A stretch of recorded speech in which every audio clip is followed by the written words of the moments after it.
I'm going live. Hi, we'll start in about 2 minutes. I just want to make sure that all the systems were working. We are in downtown Manhattan at the University Settlement House, corner of Houston and Bowery, or Houston and Bowery. All right, enough funniness. Let's get to work. See, isn't that going good? Venerable Karuna is in the house, boys and girls, aka Jackie. Venerable Jackie. She's in the house. Oh, hell. That's your boxing name, yeah.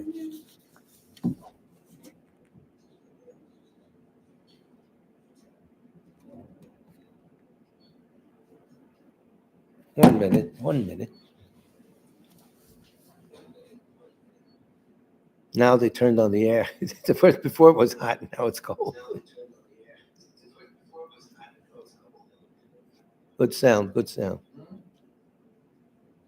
Darren, could you turn down?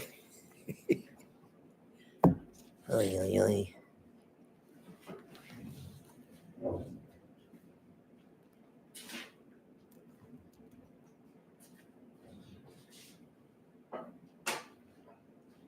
Good evening. It's 7:00 here in the northeast of the United States, and this is Kunchab Tarduling, the Tibet Center, a Buddhist meditation and study center located in New York City and northern New Jersey. And this is our twice weekly presentation of the Buddha Dharma, specifically Stages on the Path to Enlightenment, written by J. Tsongkhapa.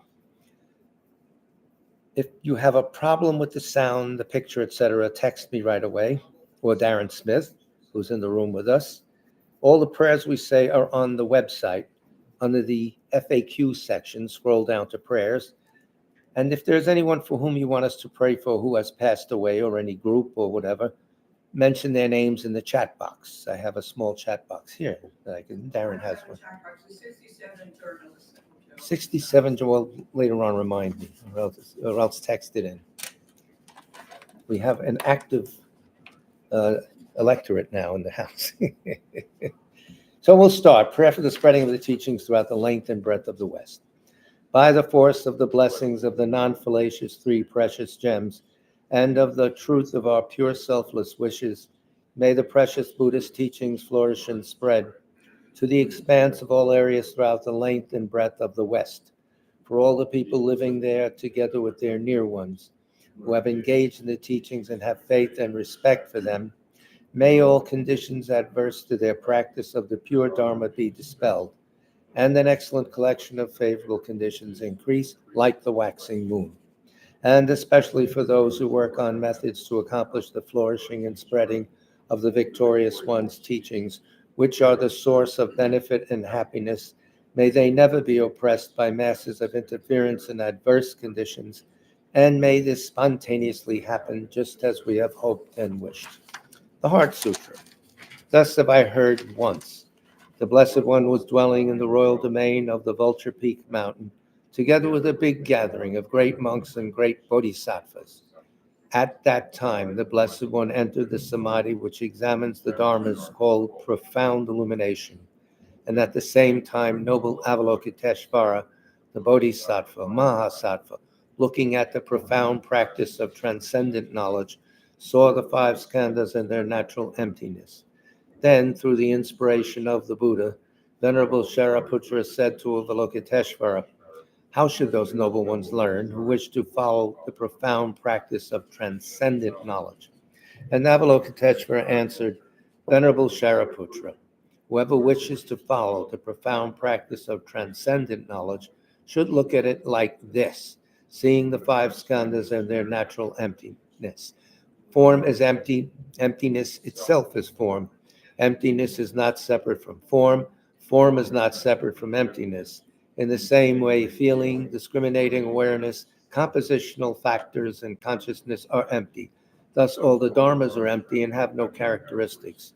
They are unborn and unceasing. They are not impure or pure. They neither decrease nor increase. Therefore, since there is emptiness, There is no form, no feeling, no discriminating awareness, no compositional factors, no consciousness, no eye, no ear, no nose, no tongue, no body, no mind, no appearance, no sound, no smell, no taste, no sensation, no objects of mind, no quality of sight, no quality of hearing, no quality of smelling, no quality of tasting, no quality of sensing, no quality of thought, no quality of mind consciousness. There are no nidanas from ignorance to old age and death, nor their wearing out. There is no suffering, no cause of suffering, no ending of suffering, and no path, no wisdom, no attainment, no non-attainment. Therefore, since there is no attainment, the bodhisattvas abide by means of transcendent knowledge. And since there is no obscurity of mind, they have no fear. They transcend falsity and pass beyond the bounds of sorrow. All the Buddhas who dwell in the past, present, and future by means of transcendent knowledge fully and clearly awaken to unsurpassed, true, complete enlightenment. Therefore, the mantra of transcendent knowledge, the mantra of deep insight, the unsurpassed mantra, the unequaled mantra, the mantra which calms all suffering should be known as truth, for there is no deception. In transcendent knowledge, the mantra is proclaimed, Tayat Om Gate Gate Parasam Gate Bodhisoha. Well, Shariputra, this is how a bodhisattva, mahasattva, should learn profound transcendent knowledge. Then the Blessed One arose from that samadhi and praised the bodhisattva, mahasattva, Avalokiteshvara, saying, Good, good, O son of noble family, profound, transcendent knowledge should be practiced just as you have taught, and the Tathagatas will rejoice. When the Blessed One had said this, Shariputra and Avalokiteshvara, that whole gathering in the world with its gods, humans, asuras, and Gandharvas, their hearts full of joy, praised the words of the Blessed One. There's some typos in this, by the way. It's just one good. It should be good, good. Yeah. Refuge and Bodhisattva vow, which everyone knows we recite 3 times. And if you didn't, now you know. With the wish to free all beings, I shall always go for refuge to the Buddha, Dharma, and Sangha until I reach full enlightenment. Inspired by wisdom and compassion today in the Buddha's presence, I generate the mind intent on full awakening for the benefit of all sentient beings. As long as space endures, as long as sentient beings remain, until then may I too remain to dispel the miseries of the world. With the wish to free all beings, I shall always go for refuge to the Buddha, Dharma, and Sangha until I reach full enlightenment.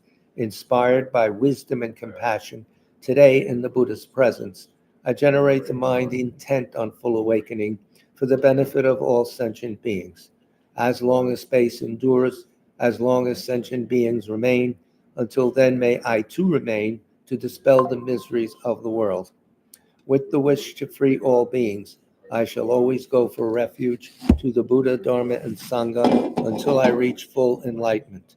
Inspired by wisdom and compassion, today in the Buddha's presence, I generate the mind intent on full awakening for the benefit of all sentient beings. As long as space endures, as long as sentient beings remain, until then may I too remain to dispel the miseries of the world. So our vow is complete. So tonight we have a mixed menu, of course.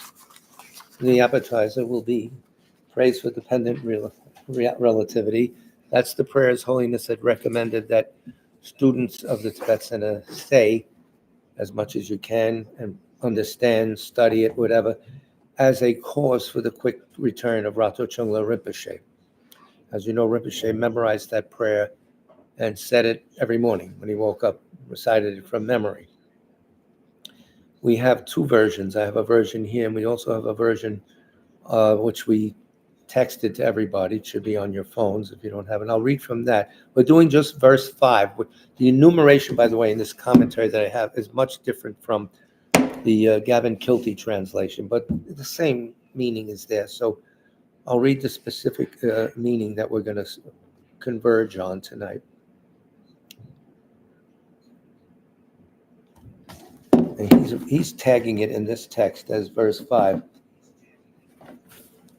He says, what on conditions does realize empty of inherent being?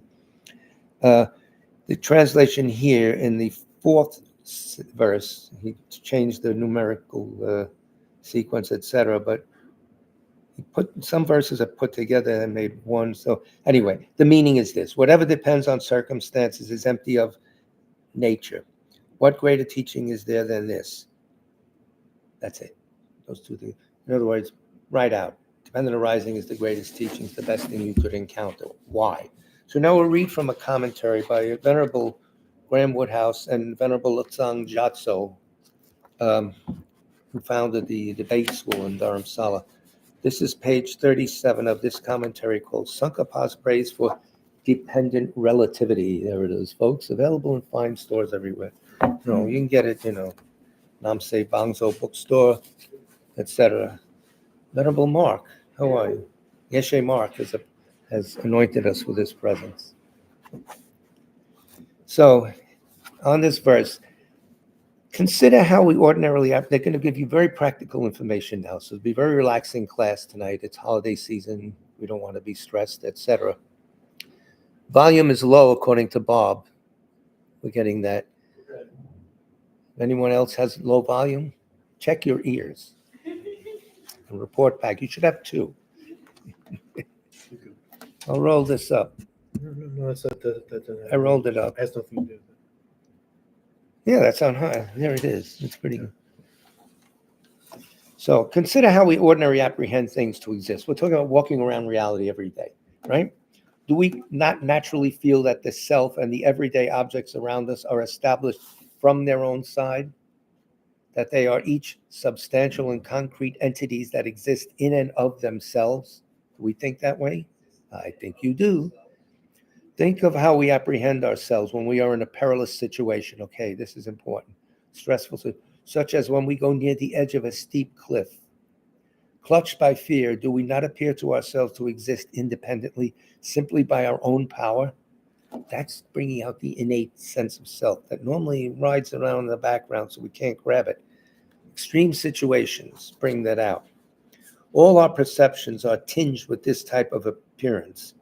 When we glance at a watch, for example, does it not seem to have its own independent, self-sufficient nature over and above any relationships that exist between it and other phenomena?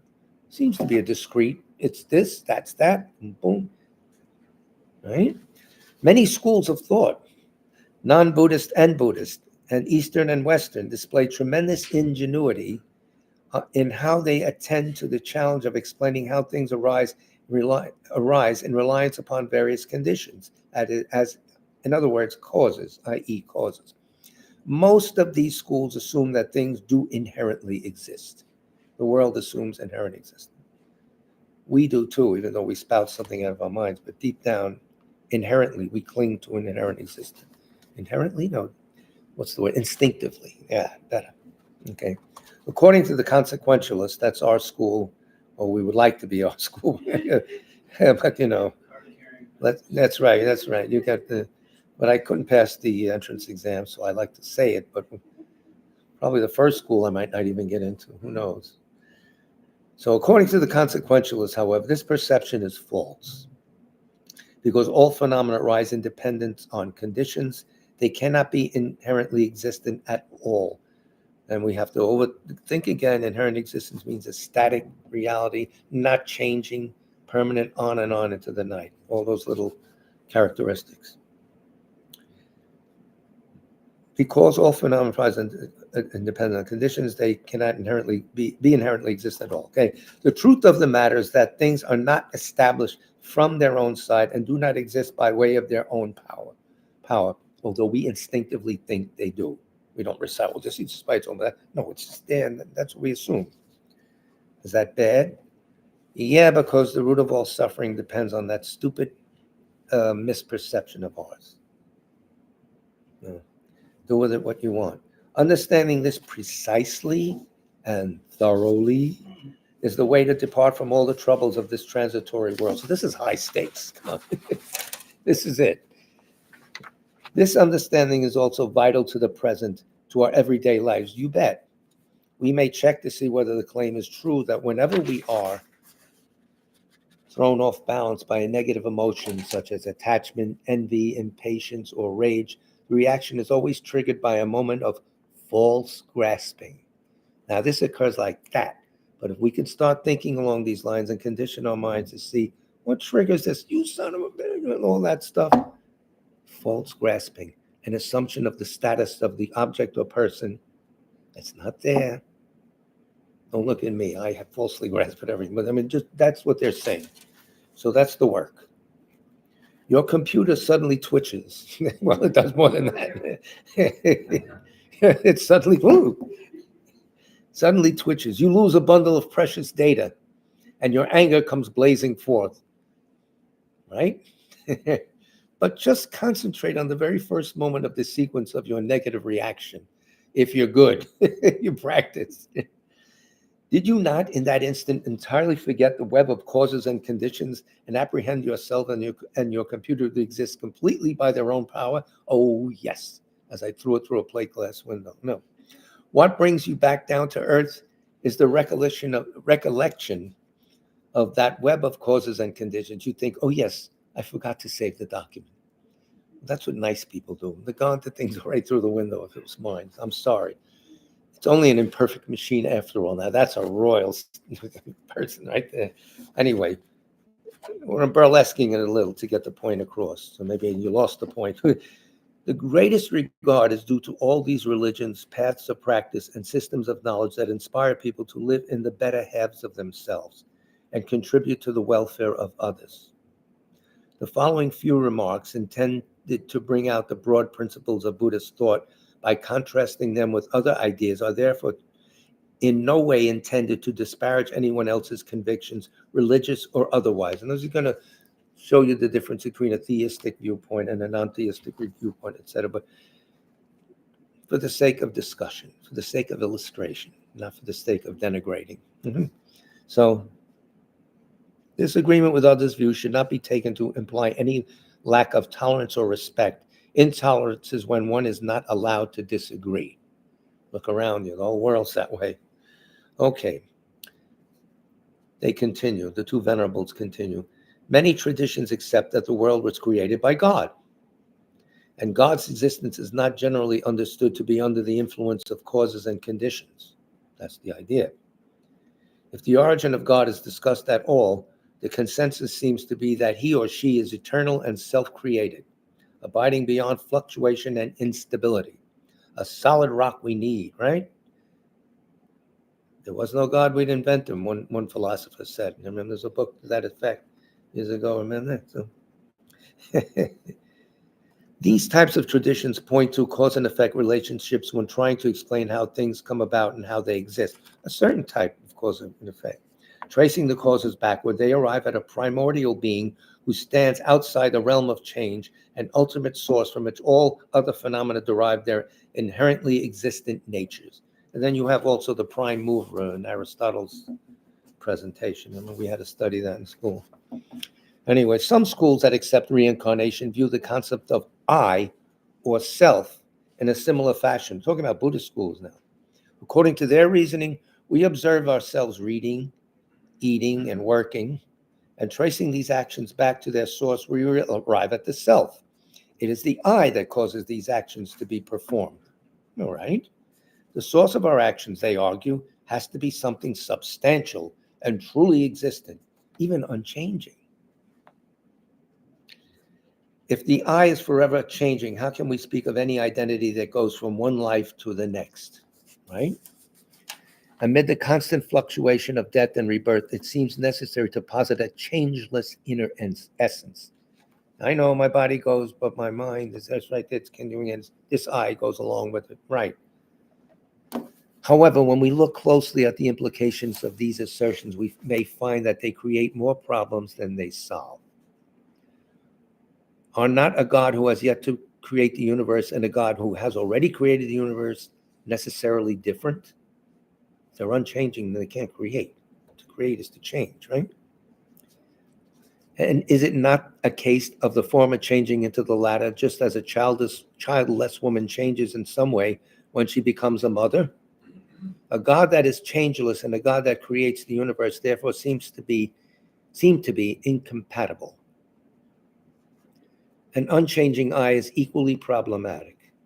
Without undergoing some change, how can a person overcome his or her imperfections and become enlightened. So that's the good news, that things aren't set. Hello. Science and Buddhism. We're going to get this a little more later, too. His Holiness is going to discuss science and Buddhism. This is a very nice presentation. This is, I'm on page 39 of this wonderful book, in Praise for Dependent Relativity, by the Venerables Jatso and Woodhouse. Many people have a worldview that is heavily influenced by scientific principles and techniques of investigation. In their practical applications, Buddhism and science may be strikingly different. Whereas science has been most successful in covering the workings of external phenomena such as matter, Buddhism's focus has always been on internal phenomena, primarily the mind, not your liver, the mind. But there are many areas where the two systems do not disagree, differing only in emphasis rather than fundamentals. Here they are, he'll lay it out. For example, if we compare the theories of the origin of the universe presented by scientific and Buddhist traditions, a similar view emerges. Various explanations of how this world, the other planets, and the stars originated are put forth in different scientific theories. A common theme of these seems to be that though we can identify how various heavenly bodies began, the universe in general is not something for which science can pinpoint a particular beginning. The entire universe, not the planet. Whatever phenomenon they trace events back to must itself also have had a cause. Scientists are saying, scientist theory is saying those, so thinking, scientific thinking. Shut up. We find the same broad conclusions at the atomic level. Many minute particles temporarily conglomerate to form a material object that disintegrates through the passage of time. We have no problem with that. Buddhism doesn't. Individual gross forms arise and fall apart or are destroyed. Gross indeed. But it is not possible to posit a beginning to the process. You find a beginning. Bertrand Russell said this. You can't find the beginning. It's illogical. Any atomic substance or element has to have causes. These causes must also have had causes, and so on. Buddhist scholars have no quarrel with this, but they take it one step further by also applying this understanding rather to the mind. This is thick, but it's good. Just as scientists say that the physical matter-energy continuum has been around in one manifestation or another as long as time has existed, so Buddhists say has the mind. The scientific description of the conception and development of a child in the womb deals principally with the manifest physical aspects, from the meeting of the sperm and ovum onward. So the doctors chart that, oh yes. The Buddhist account, while not faulting this explanation, it goes along with it, brings three other elements into the fore. Consciousness, subtle form, remember that, subtle form, and karma. Consciousness, subtle form, and karma. A consciousness that has separated from its former body and that contains the karmic seeds deposited on it by previous actions, together with its support, a very subtle kind of form or energy, the wind, okay, enters the womb at the time of conception and joins with the uniting sperm and ovum. So that consciousness comes, so. Okay, not all sperm and meeting of sperm and ovum causes pregnancies. It's a third factor. The Christians will say, that's God. Somebody says the stork. We say consciousness from another life went to that physical mixture and imbued it with the growth. That's what we say, the Buddhists say. As the child grows in this womb, science can furnish a very accurate picture of the different stages of its physical development. Oh, a little Christmas cheer here? Very good. We're going to be lighting the tree shortly, but we don't have a tree. We'll light ourselves up. Anyway, the Buddhist texts speak more about the inner experience of the child at this time. Yes, you read the descriptions of the development of the womb. It's very accurate, too, including the time spent in the womb, agrees with science. Again, from the Buddhist point of view, these two versions of the first stage of life are compatible. There is nothing in the Buddhist description that contradicts the scientific one. On the contrary, the Buddhist finds the scientific description complementary to his or her own. A Buddhist would say that. How far science has gone to engage with the the enigma of no intrinsic existence whatsoever is, of course, another matter. They don't bring it up. They are now. The quantum thinking is closing in more and more on Nagarjuna's thought. For the consequentialist, the assumption that there is an observer-independent world of objective truth is fundamentally wrong. Observer-independent world. Try to remember that.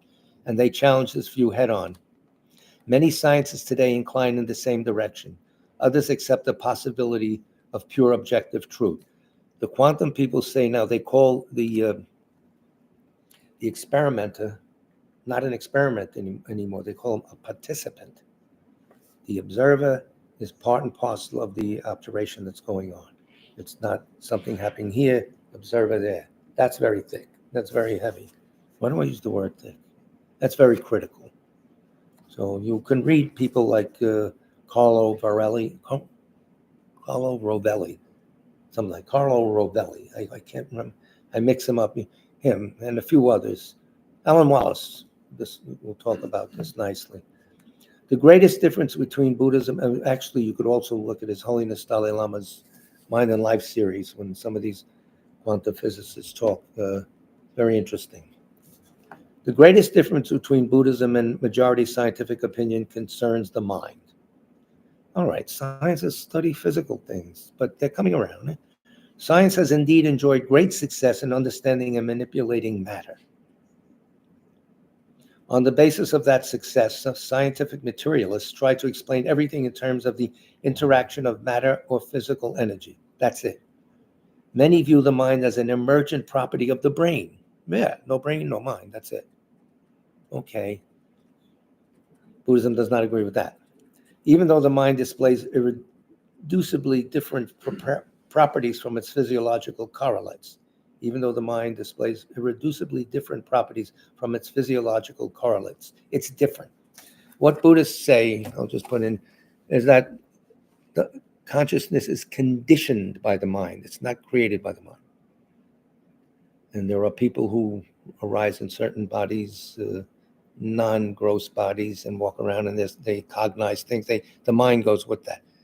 And so also at the state of death, the mind is carrying on. The Bardo state, you have a different subtle body.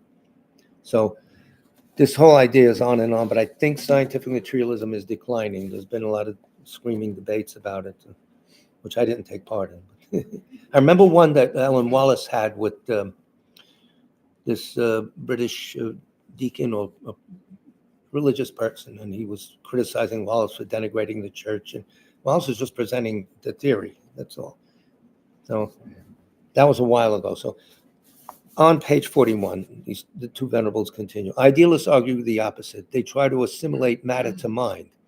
They believe that mind is primary. It is what we look out on the world with. The external seeming world of material forms is explained away as mere appearance to a consciousness, something like a stable and convincing dream. That's the mind-only school. You got that? Consequentialists, the prasangikas, those nice guys, no, steer away between these two extremes. Mind and matter, or mental and physical energy, are both at work in the universe, interdependent and interacting with each other. Mind is the subject, and matter, mind, and anything else we can conceive of is the object the subject engages with, to a point, and they merge. Knower and known, observer and observed. We will not find one without the other. You got it? Knower and known, observer and observed. We will not find one without the other. You can't define one without the other. If something is observed, it has to be an observer. As Geshe jumps with observer. So neither is more fundamental than the other. Neither one a byproduct of the other. So a little bit more. You want to go to the next? Up to you. What does the audience want? More of the same? We'll wait till next time. We'll hold it for tomorrow night. So you have to come back to the next episode. We turn now, ladies and gentlemen. Yeah, a question is arising from question mark himself. So you said consciousness is conditioned by mind. By brain, the brain. Yeah, I said that, so that's good. Someone correctly, yes. The brain, so an animal's brain would condition the consciousness a certain way, but deep down, on the subtle level, that consciousness of a horse or whatever is the same as ours. We can be reborn, the horse, animal, whatever. That's it. Insects, whatever, whenever there's consciousness, it's the root consciousness that can then ascend or descend. So, Condition is not the same as caused.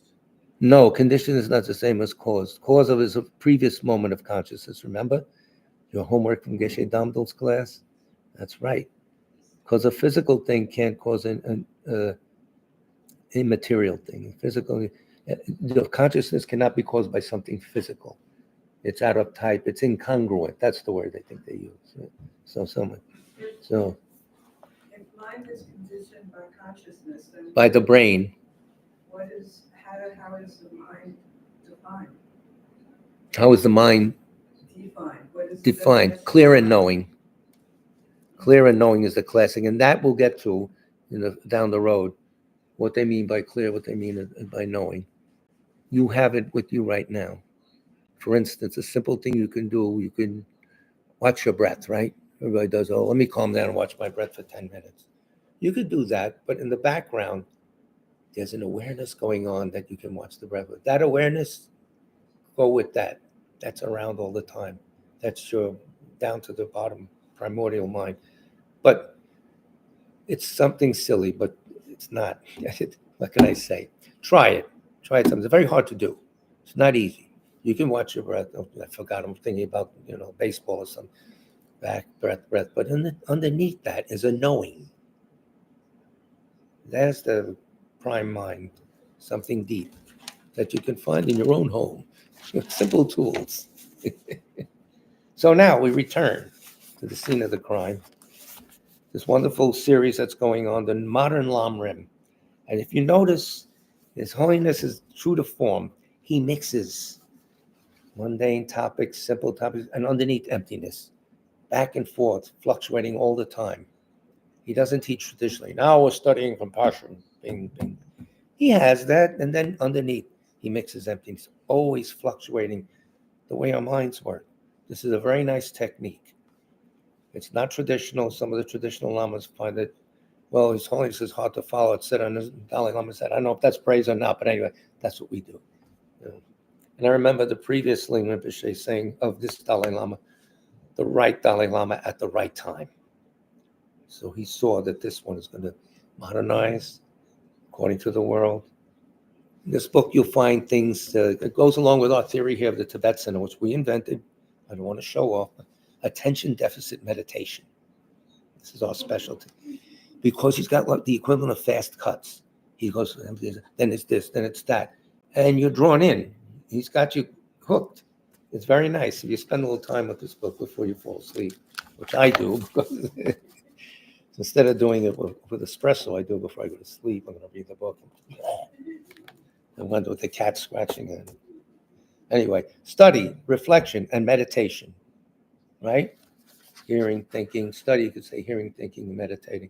Page 204, this marvelous Approaching the Buddhist Path, the first volume in the soon-to-be 10-volume Modern Lam Rim. So page 204, His Holiness says, the sutras speak of the threefold practice of study, critical reflection, and meditation, and the understanding or wisdom that is developed by each one.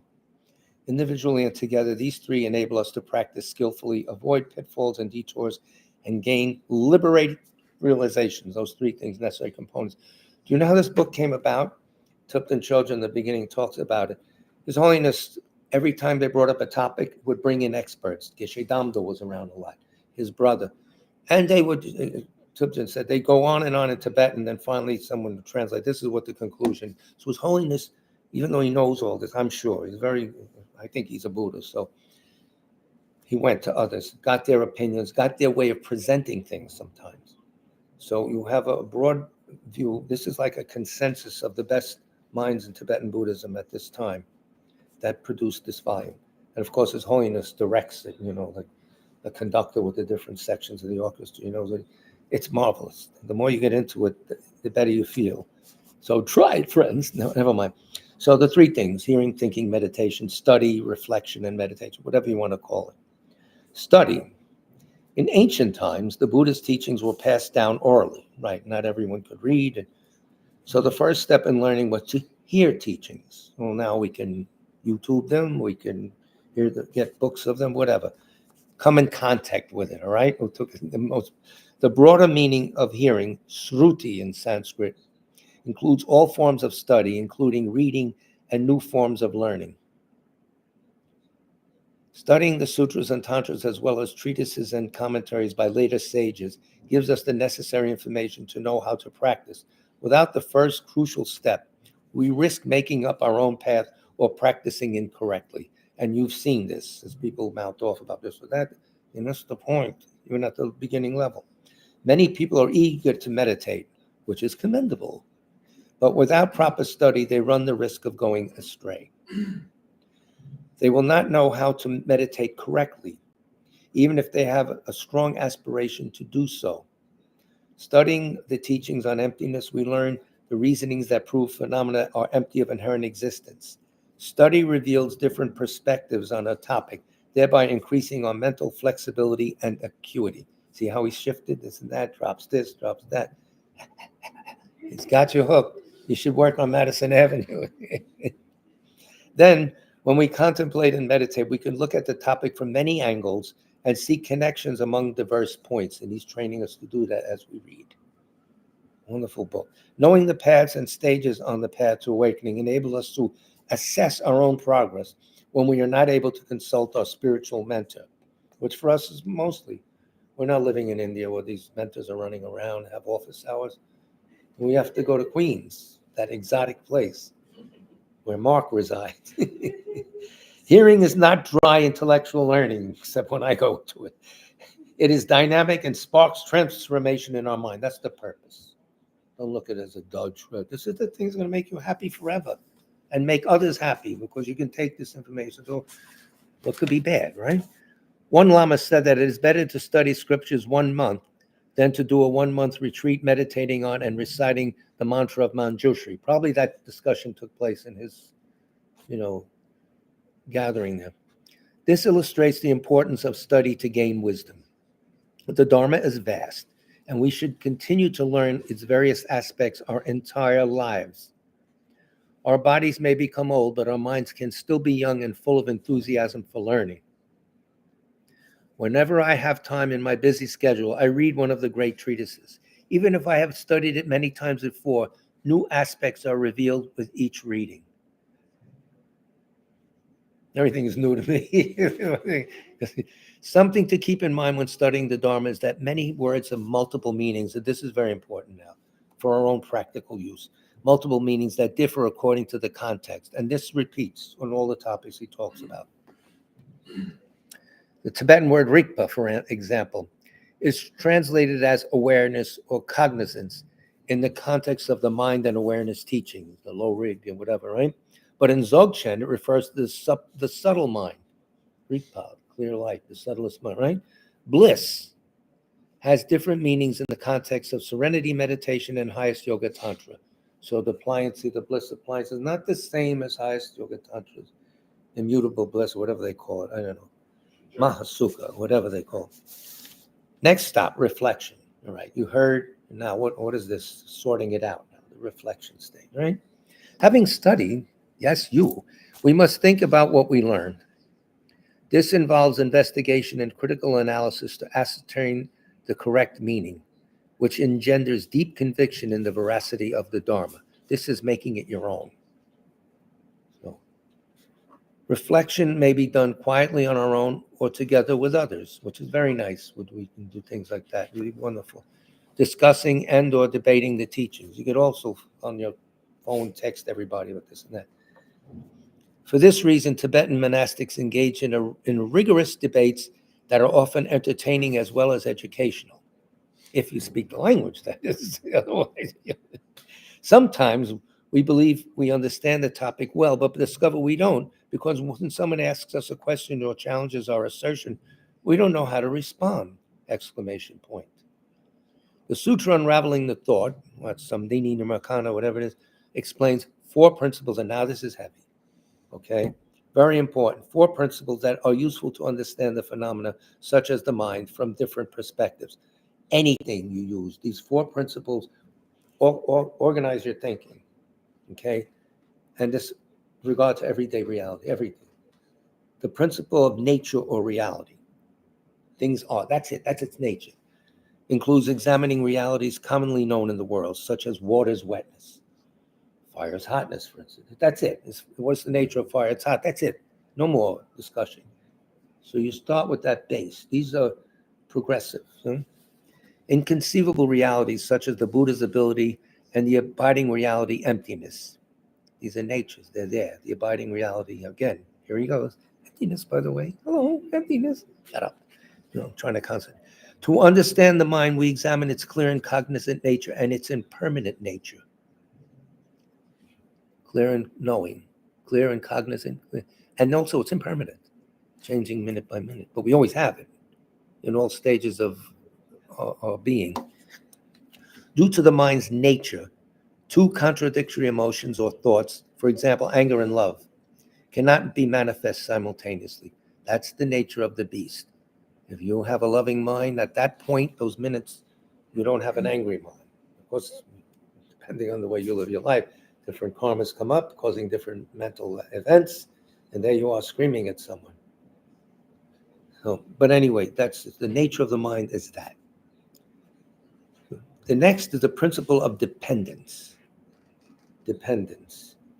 This entails examining causality and arising of results from their causes. So you always go that. You want to sort out that. This enables us to understand that because individual phenomena do not have certain qualities or abilities from their own side, when they interact with other phenomena, new properties emerge. I'll read that again because it's a little hard to understand this. This enables us to understand that because individual phenomena do not have certain qualities or abilities from their own side, when they interact with others, with other phenomena, new properties emerge. In other words, they're not static. They don't have these properties and that's it. No. They won't be able to interact. That's right. Exactement. Regarding the mind, afflictions depend on ignorance. There's a dependency there. Oh, ignorance causes afflictions. Write that down. I'm going to look into this. You got to get rid of ignorance. Too late. No, it's not too late. Don't think that way.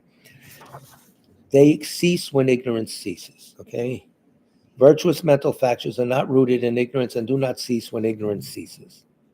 They depend on other causes that can be cultivated limitlessly. Some results are material, while others are consciousness or abstract composite, impermanent phenomena that are neither material nor consciousness, such as the person and karmic seeds. The diversity of results is due to the diversity of causes. And now he says there are two types of causal processes. One involves karma. The other is causality that is distinct from karma. And this is a big argument you can have, by the way. Karmic causal processes involve sentient beings' experiences of happiness and suffering and depend on their intentions, the acts they performed in the past, mainly the intention behind those acts. Not something you did, just happen to have the intention. That causes day-by-day moment reality for the person who did those karmic acts. Causal processes that are distinct from karma involve physical, chemical, and biological laws of nature. People take that and you can say, well, but anyway, that's what he's talking. In other words, you put two things together, you get sulfuric acid, you put sodium and water, you get a fire. These are chemical things. There's things that we cause with our intentions and things that are just chemical laws of nature reacting. The principle of function, number 3, the principle of function, please come here. It shows that each phenomena has its own function. Understanding the mind's function, we see that wisdom eradicates ignorance and afflictions, and contemplating the kindness of others as well as their suffering stimulates compassion. There's your cause and effect right there, and how to work with the mind. Afflictions disturb the mind while wisdom pacifies and calms it. Put that on your bumper sticker. Afflictions disturb the mind while wisdom pacifies and calms it. Agent, object, and action function together within any event. Agent, object, and action function together within any event, and they are all not inherently existent. Otherwise, how could they function together? The 3 spheres are empty. And now the final one, The principle of evidence or logical reasoning involves examining whether something can be apprehended by any one of the three reliable cognizers: direct perceivers, for example, reliable sense consciousness; inferential consciousness, that use reasoning to know their object; and reliable authoritative testimony of expert, the sutras that you quote, blah, blah, blah. Okay? By understanding the first three principles, we can then apply reasoning. Example, because X exists, Y must exist or occur. We can establish a conclusion that cannot be contradicted by any of the three reliable cognizers.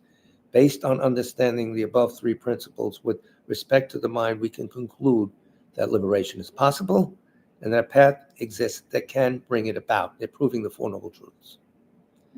So the four principles are built on top of the other as we went in the sequence as they start with the nature of things. Dependence, function, etc. We can use evidence and reasoning to cultivate understanding because they presuppose that phenomena have particular functions. So we can use evidence and reasoning to cultivate understanding because they presuppose that phenomena have particular functions. We can understand their functions because underlying them are dependently related phenomena. Why is there a relationship between cause and effect? Because it is the nature of effects to follow their causes. This is the way things are. When we ask why, matter has the property of obstructiveness and consciousness has the aspect of subjective experience, the only answer is that's its nature. Nature of matter, obstructive. Nature of consciousness, to experience. That's it. You don't have to go beyond that.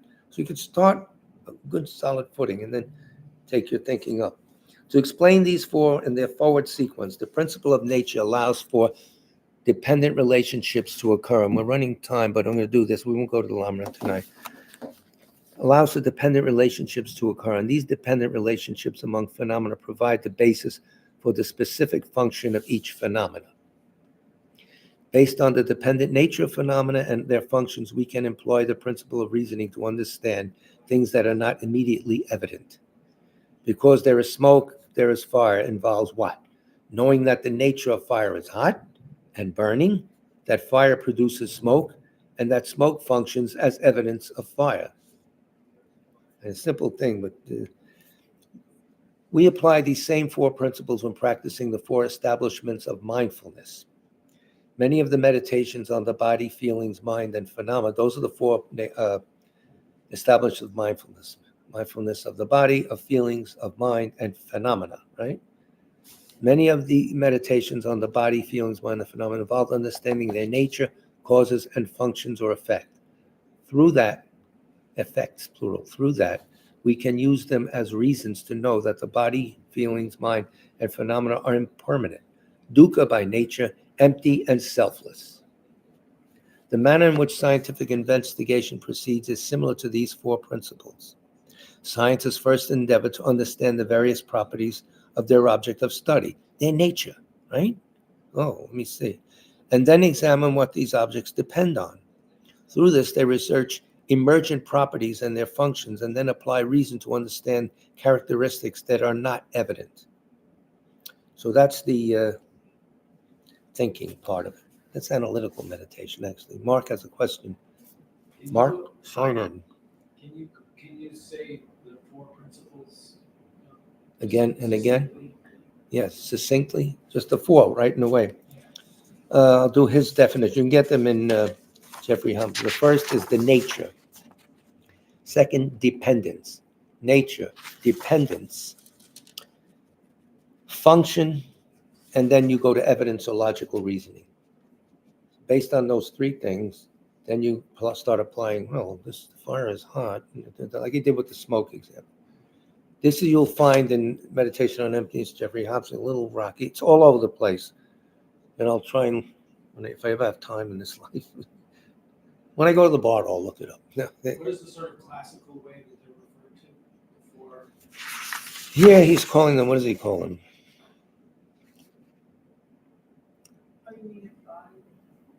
Well, those are the four foundations of mindfulness. Four mindful minds is body, feelings, mind, and This is okay. different. Yeah, this is the four principles where you reason from. What the heck, he called them something here, and I'm going to stay with his. 4 principles that are useful to understand the phenomena, such as the mind from different perspectives. The Sutra of Unraveling the Thought is the root source of all this. So he's just saying 4 principles that are useful to understand, but there is a name they give them somewhere else, I think. 4 modes of reasoning, something. And there's a Tibetan word that goes along with it that you can find glossaries. You know, It's not the reliance. 4 alliances, no. Reliant on what the person is saying, not the charisma of the person, and then rely on a exalted consciousness, like we carry one around with us at the end. Well, I'm out of that one. Let me see, what time do we have? We have time. Okay. So what the hell am I? Oh, meditation. Attention deficit meditation. No, regular meditation. Based on learning and critical reflections on the teaching, our meditations will be effective. Our meditation will be effective. You prep. So, the purpose of meditation is to integrate the meaning of the teachings into our mind stream by means of repeated practice. Yes. You know it. Yeah, I know it. Don't leave it at that. You got to know it so you are it, they say. This I find hard because who wants to sit there? But, we got to come to terms. You want to suffer? You got to do some work. How long did you have to do scales before you could play all those, What's that one that you always play? I like that Cannonball Adderley did. Zawano wrote it. Mercy, Mercy, yeah. I mean, you have dexterity, but your mom used to yell C sharp at you all the time. So Mark's a musician. Musical Mark sometimes. So integrate the meaning of the teaching on mind stream by means of repeated practice. It's necessary. And you'll find the sutras he's repeating sometimes. The Buddha repeats.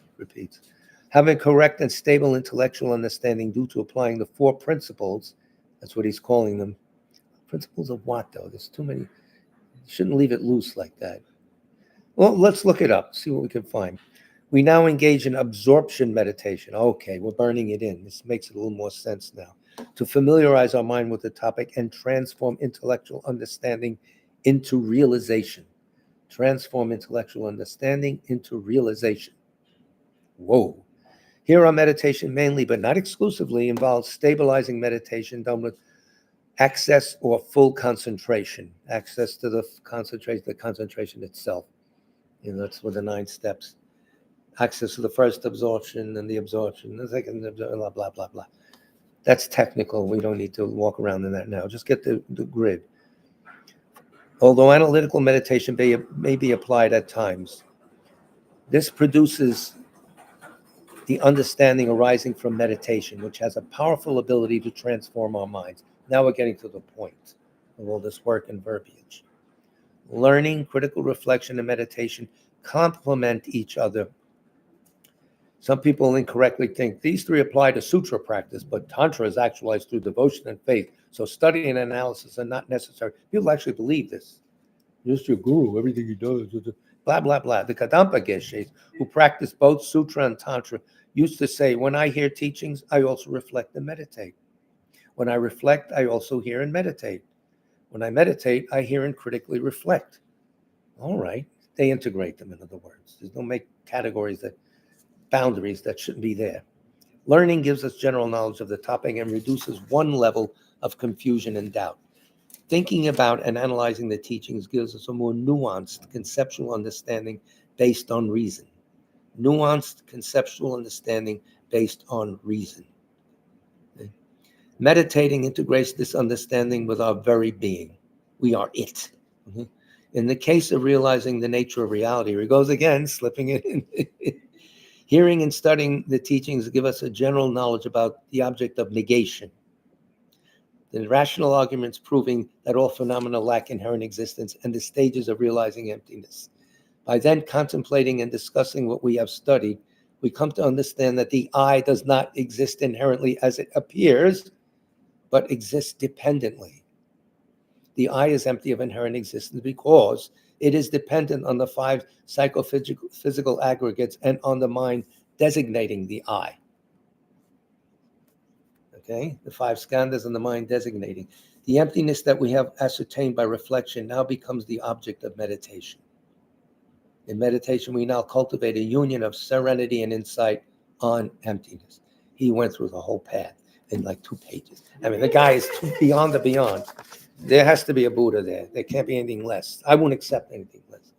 No, really, those who go to see him were very fortunate, or listen to him, or there's so much of his material, his speeches, etc., are on YouTube and his own website, tons of it. So you can, in the comfort of your own stocking feet, enjoy it. Why not? What else are you doing? Stop playing pool one night or whatever. I don't know. So, for whom will we pray? Mr. Smith, are there any names? Let's see, Tiana Rodriguez, not Rodriguez, Rodriguez, you have to say. Let's see, does this go up? No, I can't move this, but that's all right. So that's a Tiana Rodriguez. And then Sherry mentioned 67 journalists who are, and how many in the Ukraine-Russian conflict? Oh boy. We all know. We don't have to be told this over and over again. We're not stupid. Just send out your best mind to these people and say, in the future, when I become Buddha, I'll take care of this. This cannot stand. Right now, I can't do much because I'm not enlightened. But you wait. All of us. That's why we come study Buddhism, yeah. I prostrate to the omniscient one. Thus the Buddha, Bhagavata, Tathagata, Arahat, Samyak Sang Buddha, the learned and virtuous one, the Sugata, the knower of the world, the charioteer and tamer of beings, the unsurpassable one, the teacher of devas and humans, is the Buddha Bhagavat. The Tathagata is in accord with all merit. He does not waste the roots of virtue. He is completely ornamented with all patience. He is the basis of the treasures of merit. He is adorned with the minor marks. He blossoms with the flowers of the major marks. His activity is timely and appropriate. Seeing him, he is without disharmony. He brings true joy to those who long with faith. His knowledge cannot be overpowered. His strengths cannot be challenged. He is the teacher of all sentient beings. He is the father of bodhisattvas. He is the king of noble ones. He is a guide of those who journey to the city of nirvana. He possesses immeasurable wisdom. He possesses inconceivable confidence. His speech is completely pure. His melody is pleasing. One never has enough of seeing him. His form is incomparable. He is not stained by the realm of desire. He is not stained by the realm of form. He is not affected by the formless realm. He is completely liberated from suffering.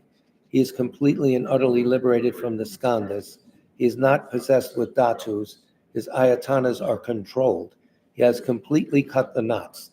He is completely liberated from extreme torment. He is liberated from craving. He has crossed over the river. He is perfected in all the wisdoms.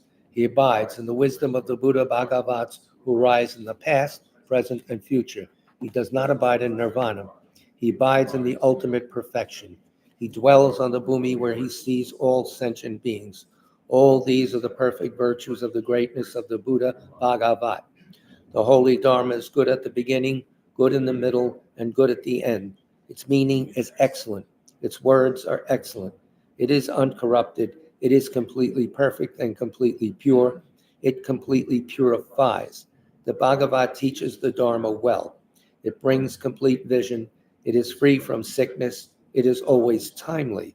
It directs one further. Seeing it fulfills one's purpose. It brings discriminating insight for the wise. The Dharma, which is taught by the Bhagavat, is revealed properly in the Vinaya. It is renunciation. It causes one to arrive at perfect enlightenment. It is without contradiction. It is pithy. It is trustworthy and puts an end to the journey. As for the Sangha of the great Jnana, they enter completely. They enter insightfully. They enter straightforwardly. They enter harmoniously. They are worthy of veneration with joined palms. They are worthy of receiving prostration. They are a field of glorious merit. They are completely capable of receiving all gifts. They are an object of generosity. They are a great object of complete generosity. The protector who possesses great kindness, the omniscient teacher, the basis of oceans of merit and virtue, I prostrate to the Tathagata, pure the cause of freedom from passion, virtuous, liberating from the lower realms. This alone is the supreme ultimate truth. I prostrate to the Dharma, which is peace. Having been liberated, they show the path to liberation. They are fully dedicated to the disciplines. They are a holy field of merit and possess virtue. I prostrate to the Sangha. I prostrate to the Buddha, the leader. I prostrate to the Dharma, the protector. I prostrate to the Sangha, the community. I prostrate respectfully and always to these three. The Buddha's virtues are inconceivable. The Dharma's virtues are inconceivable. The Sangha's virtues are inconceivable. Having faith in these inconceivables, therefore the fruitions are inconceivable. May they be born in a completely pure realm. May all suffering get the hell out of here. Poor people. Oh well, we do our best. Tomorrow night, the Dharma class is at South Orange in the parsonage. Everyone is welcome. You can look on our website for the instructions on how to get there if you're in the New York City area, of course. You're flying in from California, well, you get to the Newark airport and you take a cab. You don't have to do it. Watch, that's why we go online. We will continue our normal schedule through the holidays. So the next Dharma class after Wednesday night will be Tuesday, the Boxing Day, right? That's what it is, day after Christmas, called Boxing Day. And the following Wednesday, we'll have the classes at the parsonage. So we'll continue. There will be a White Tara the last Saturday of this year. Not this coming Saturday, but the final Saturday, the one prior to New Year. And that's it. So thank you for your patient listening. Wednesday class- Big love to all of you. Thank you, Tony. Is the Wednesday class I can see online? Yes, everything is online. It's the same. Wednesday class, Tuesday class, everything. No class. That's me.